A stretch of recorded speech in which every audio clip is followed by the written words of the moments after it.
Bienvenidos a Panorama 360, donde tratamos de hacerle un resumen internacional de lo que sucedió en esta semana. Particularmente el 6 de junio se cumplieron 80 años del desembarco de los aliados en Normandía, una fecha no solo histórica, sino también trascendental. Cambió el eje del mundo, luego de eso, por supuesto, en dos, un mundo liberal y casi un mundo de tiranías. Eso fue lo que terminó de marcar el día D, ese desembarco que tardó unos años hasta terminar totalmente con el poder nazi alemán de Adolf Hitler. En la semana también sucedieron un montón de cosas, nueva presidenta en México, que va a asumir dentro de un par de meses, por supuesto, e Israel con el tema de Hamas y cómo España hoy también se va a meter en el juicio internacional contra Israel. Bueno, hay de todo absolutamente en esta semana, que es cimbronazo tras cimbronazo. El primer ministro de Italia contra Macron porque dice que no quieren utilizar armamento europeo para la avanzada dentro del territorio ruso, justamente. Rusia, que la semana pasada ya está hablando de los ataques o posibles ciudades donde hay mucha concentración de personas. Bueno, el mundo está tenso.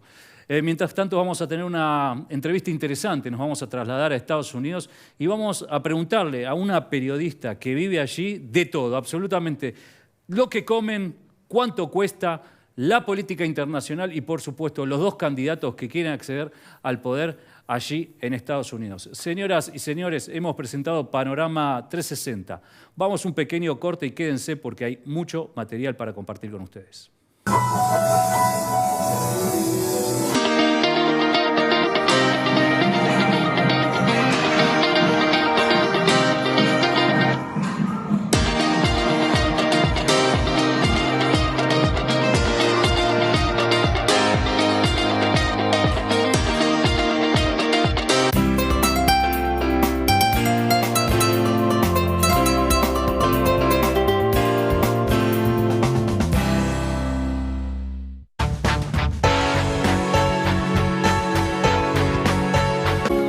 Pinturería Janina le da color a su vida. www.pintureriayanina.com.ar.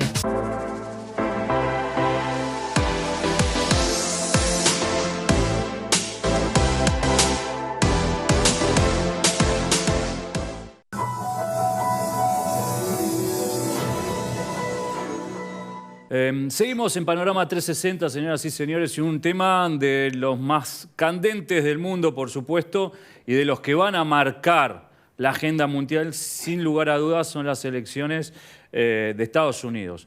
Nos vamos a comunicar con una periodista, ella es Lucía Navarro, ha ganado el premio Emmy, es experta en comunicación corporativa, estratega de conocimiento de marca, especialista en participación comunitaria, profesional en medios y relaciones públicas, y fue una destacada presentadora, por supuesto, de CNN en español allí en Atlanta, en Georgia. Bienvenida, Lucía.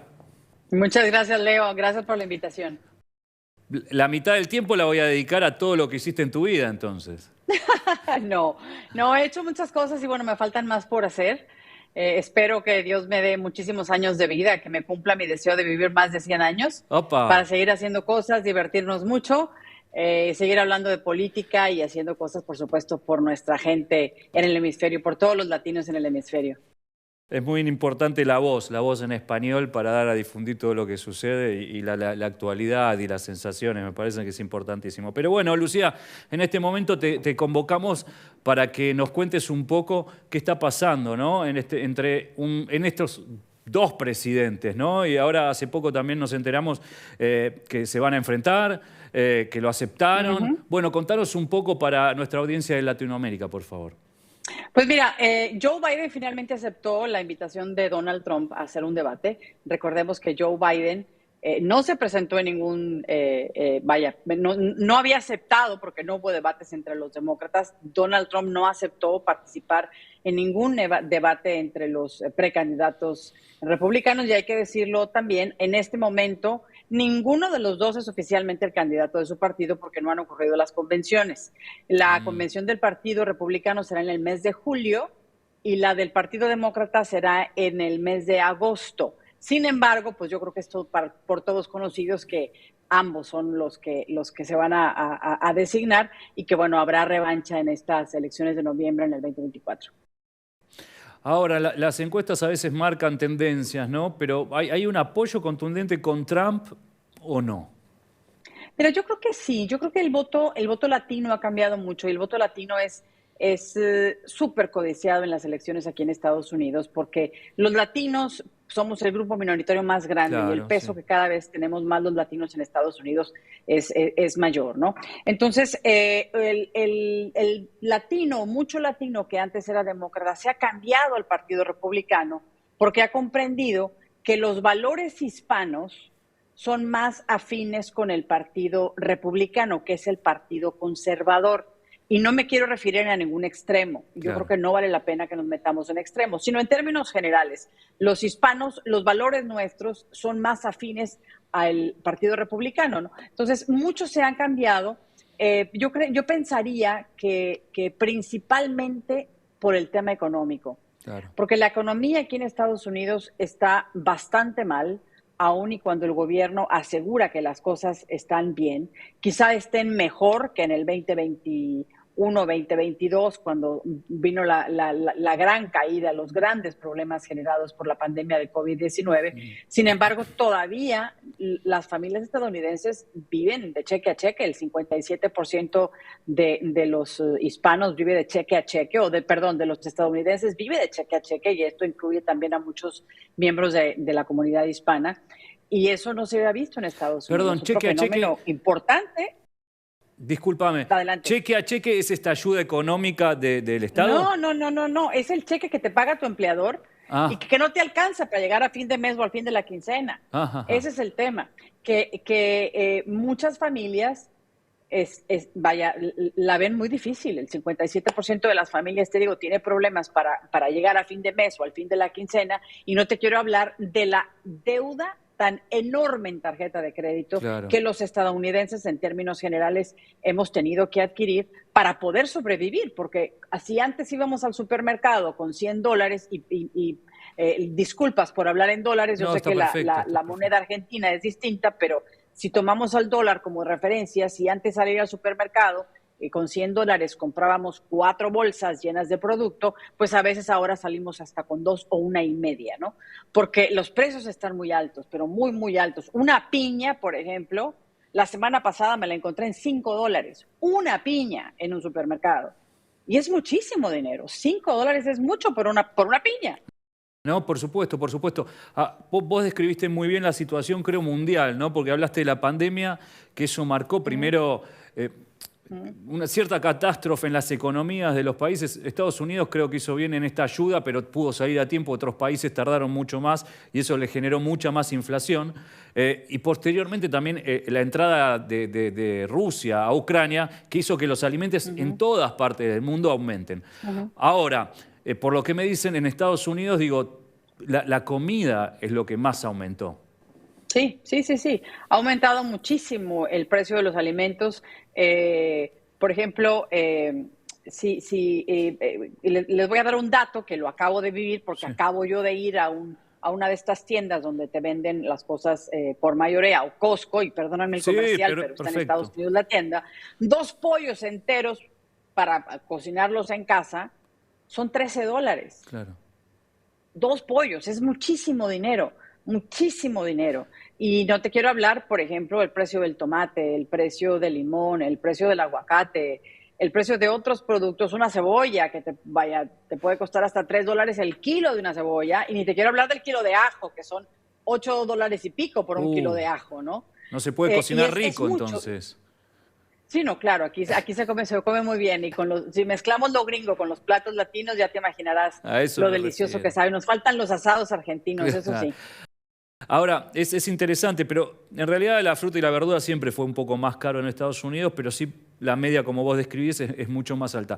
¿Y el sueldo medio, en cuánto lo podemos ubicar de una familia, de un trabajador, o de un obrero, o de un empleado de un negocio? ¿En cuánto está más o menos como para saber Mira, más o menos como en $15, la si hora? te hablo en una cantidad en promedio en Estados Unidos, $15 por hora. Pero de ahí uno tiene que pagar impuestos, Claro. uno tiene que pagar al seguro social, uno tiene que pagar al sistema de pensiones, uno tiene que ahorrar, quizás, si te alcanza en algo, y también mantener una familia, ¿no? Hay partes del estado, del país, por ejemplo, el estado de California, en donde el salario mínimo es de $20 por hora, pero una hamburguesa te cuesta 25. Sí, sí, Entonces, sí. con una hora de trabajo no te compras ni siquiera una hamburguesa. Ahora, Entonces es terrible, el nivel de precios es horrible. qué amplio y tan diferentes son las realidades, ¿no?, de Estados Unidos, porque también vemos ahí en California, como vos bien decís, hay una pobreza que está acrecentándose, porque uno ve afuera de las grandes ciudades en cómo ya esas carpas se van armando, digo, es muy diferente, y por eso también hay una migración, ¿no?, de algunos a otras zonas, y eso es más normal en Estados Unidos que en otras partes del planeta, digamos. Sí, y te digo, California, si me permite seguirme refiriendo a ese estado, el gobernador de California la semana pasada anunció un déficit presupuestal de $27,000 millones. Y es un estado donde se ha regalado dinero sin ton ni son. Algo muy importante que mencionaste tú hace un momento en relación a la pandemia, efectivamente, el partido en el poder en ese entonces, en el 2021, que estaba al cargo, que estaba al frente, Donald Trump, fue quien empezó a dar dinero a la gente a raíz de la situación generada por la pandemia, que todo estaba cerrado y la gente tenía que tener dinero para poder vivir, ¿no? Sí, Para sí. poder comprar lo necesario. Pero después de la salida de Donald Trump, el actual gobierno siguió regalando dinero, siguió imprimiendo dinero, lo que generó una inflación de 9 y pico por ciento, cosa que en Estados Unidos no se No. había visto desde hace 20 o 30 años. Entonces, la clase media en el país, la que realmente ha hecho fuerte a los Estados Unidos, se ha hecho cada vez más chica. Claro. Y la gente no tiene la misma capacidad de compra. Y hay mucha gente sin empleo y en este momento no es tan fácil conseguir empleo, por irónico que parezca, ¿no? No es tan sencillo conseguir empleo. Bueno, es un paralelismo. En la Argentina también está sucediendo lo mismo con esa clase media que fue la que diferenció a la Argentina del resto de Latinoamérica en eso, ¿no? En esa Sí. creciente clase media que se destaca diferente a Latinoamérica, que hay mucha más diferencia entre sectores sociales. Te voy a sacar un poco de este tema y te voy a llevar a la guerra de Ucrania, ¿no? El ciudadano de Estados Unidos valora mucho cuando paga el impuesto. ¿Está de acuerdo con seguir destinando enorme cantidad de recursos a la guerra? ¿Creen que es necesaria? Porque también tenemos el conflicto allí de Taiwán, que también Estados Unidos lo mira, ¿no? Está mirando. Con China. Exactamente. Contame un poco de eso, si es posible y no te molesta. No, encantada. Me gusta mucho hablar de política y de política internacional, pues ni se diga mucho más, ¿no? Yo creo que en general el ciudadano estadounidense no está tan de acuerdo con tanta ayuda a Ucrania. Ha sido muchísimo el dinero que se le ha dado a Ucrania, muchísimos millones, y en cualquier paquete o en casi cualquier paquete de propuestas que se analizan en el Congreso y en el Senado, pues va algo siempre incluido, ¿no? Relacionado con la guerra, para darle más fondos a Ucrania y más fondos a Ucrania. Y el asunto es que pues el gobierno no tiene dinero, el dinero de los ciudadanos, y el dinero de los ciudadanos está siendo destinado a ayudar a otro país, a cuidar otras fronteras, cuando las mismas fronteras de Estados Unidos están perfectamente descuidadas, porque la migración que hemos tenido en los últimos 3 años es de, no sé, cerca de 10 millones de personas ilegales en Estados Unidos. Ilegales o indocumentadas, porque no quiero caer en el juego de ser políticamente correcto. El hecho es que no han entrado con la debida documentación y la debida revisión que hace normalmente o hacía normalmente el gobierno de los Estados Unidos. Entonces, las fronteras de este país no están bien cuidadas, pero las de Ucrania sí. Yo sé que el darle ventaja a Rusia sería muy complicado para el mundo. Lo sé, estoy muy consciente de eso, pero también es importante que el gobierno comprenda que hay otros países que bien podrían estar ayudando a Ucrania. Estás hablando de Alemania y de Francia. Estás hablando sí, claro, pero ninguno lo ha hecho en el nivel que lo ha hecho Estados Unidos. Bueno, voy a aprovechar que te gusta tanto la política internacional y tal vez te voy a meter el dedo en la llaga, suelo hacerlo porque quiero respuestas reales como las estás dando, pero se vale. Durante el gobierno de Trump hemos visto como que Estados Unidos se ha retirado como de su función, su papel principal como policía del mundo, así lo voy a llamar, espero que no moleste. Pero hemos visto como una retirada de esa posición y así vimos cómo hay otros líderes. Estamos viendo en Medio Oriente, estamos viendo en Turquía, lo estamos viendo en Azerbaiyán. China tiene otra lógica y otra dinámica, pero al retirarse Estados Unidos también deja lugar a que sucedan otras cosas que antes no sucedían. Sí, efectivamente. Estados Unidos... cuando ha sido conveniente, te diría yo, y esa es una opinión muy personal, es cuando se ha retirado. Por ejemplo, la retirada de Afganistán. De Afganistán, sí. Me parece que fue un reverendo fracaso. Una desprolijidad. Yo sé que era también, necesario. ¿No? ¿De qué? Desprolijidad también. De prolijidad, claro, totalmente, porque fue perfectamente mal orquestado. Perfectamente mal orquestado. ¿Cómo es posible que se haya sacado las tropas estadounidenses de Afganistán? Es cierto. Teníamos ya como 20 años intentando preparar al ejército de Afganistán para que se hicieran cargo de su propia seguridad. Pero ¿cómo es posible que sale Estados Unidos y a las 3 semanas el Talibán vuelve a tomar control del gobierno? Sí. Le quita los privilegios ganados a las mujeres y no hay ninguna organización internacional, digamos, que a nivel mayor se atreva a decir o a demandar algo que ayude a mejorar la vida de esas mujeres. Porque las mujeres en Afganistán han vuelto a vestir la burka. La burka, está igual. Claro. Bueno, a mí me parece que eso, que Estados Unidos vuelva al escenario internacional sería como necesario y por supuesto que como vos bien lo decís, pero está financiado por los impuestos del trabajador de Estados Unidos. Claro, porque hay que recordar, y esto a veces como que a la comunidad se le olvida, y esto es en cualquier país, el dinero que tiene el gobierno no es del gobierno, es de los ciudadanos de ese país que pagan los impuestos. Ningún gobierno tiene dinero propio. Entonces, lo que un gobierno gasta en algo, lo que sea, en ayudar a un país en algún otro lado del mundo, de la región, en regalarle dinero a la gente, es el mismo dinero del pueblo. Y el pueblo parece no entenderlo. Entonces, yo creo que para empezar, los ciudadanos del mundo deberíamos tener bien claro y taladrado en la cabeza que los gobiernos trabajan para nosotros, no es al revés. Los gobiernos trabajan para nosotros, así como para Estados Unidos. Se supone que se contrató a Joe Biden para que fuera presidente. En el caso de Argentina, se contrató a Javier Milei para que fuera presidente del país. Entonces, hay que pedirle cuentas al presidente, ¿no? Y hay que pedirle cuenta también de los dineros que nosotros les damos para que hagan tal o cual acción o tal o cual dádiva a cualquier otro país o en alguna parte de la región, no sé.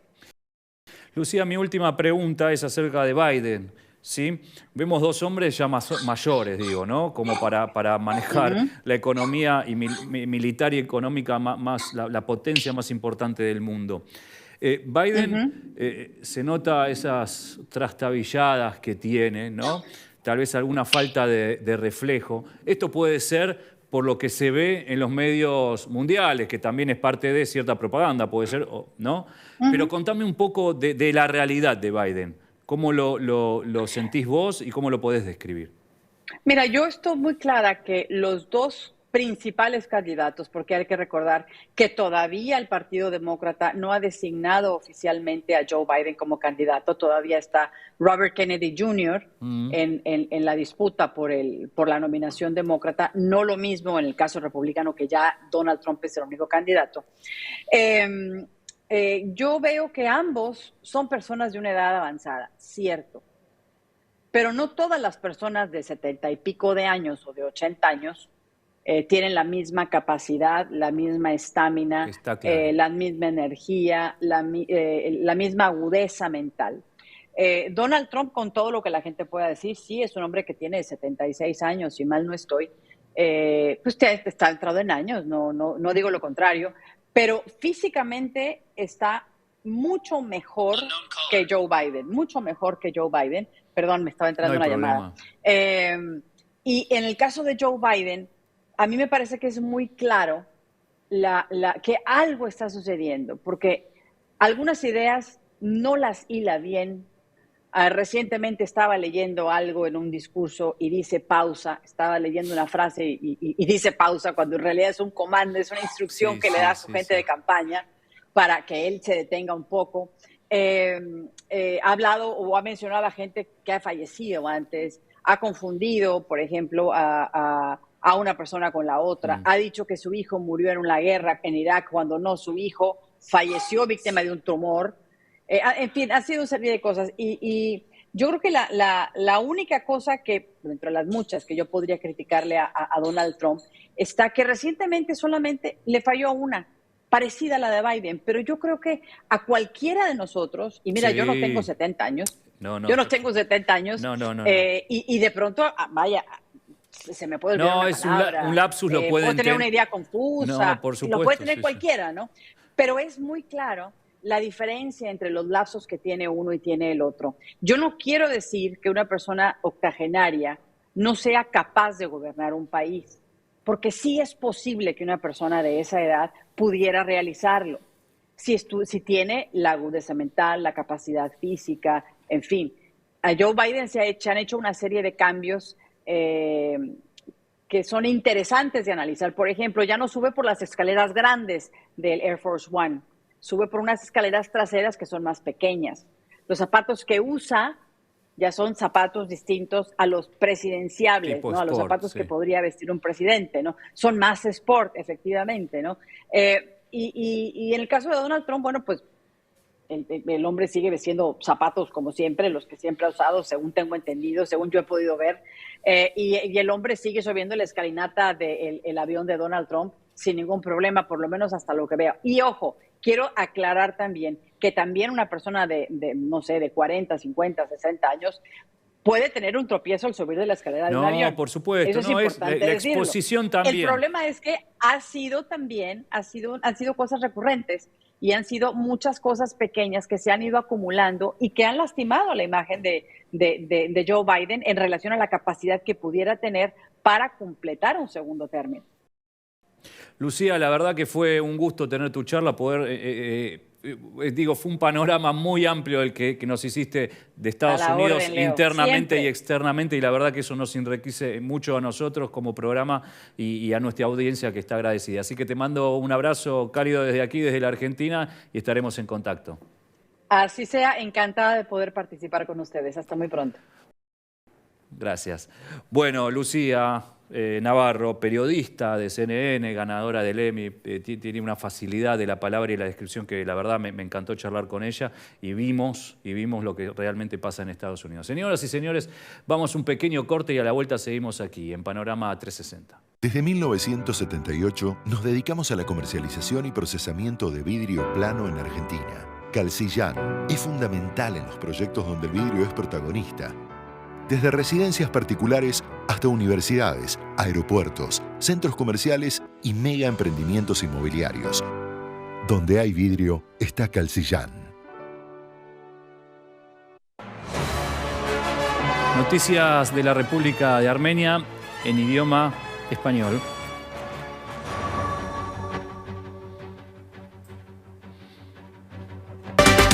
Armenia no participará en la sesión del Consejo de Ministros de Defensa de la OTSC en Almaty. Se celebra la conferencia sobre ciberseguridad Cibergen en Armenia. Mirzoyan y Sievert discuten sobre las relaciones entre Armenia y la Unión Europea y la seguridad regional.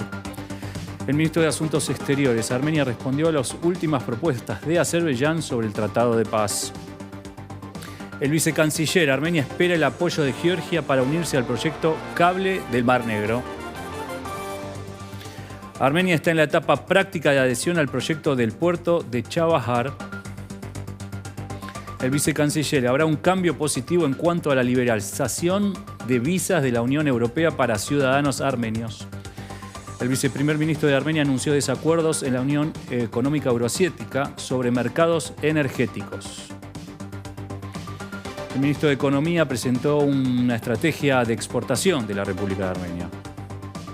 Armenia se unirá al Banco Asiático de Inversión en Infraestructura. La ministra de Educación, la versión final del plan maestro de la ciudad académica estará lista en junio. Será en Ashtarak, tendrá 16 universidades, 8 públicas y 8 privadas internacionales. Habrá 4 clústeres: educativo, artístico, tecnológico y militar. Habrá sala de conciertos, un estadio y vivirán 44.000 personas. Pashinyan felicitó al primer ministro de la India por su reelección y afirmó su deseo de promover la agenda bilateral. Armenia y Georgia presentarán candidatura conjunta para ser anfitriones del Mundial Juvenil 2029. El ministro de Trabajo y Asuntos Sociales dijo que se están construyendo 1.100 viviendas en aldeas fronterizas con ayuda del Estado.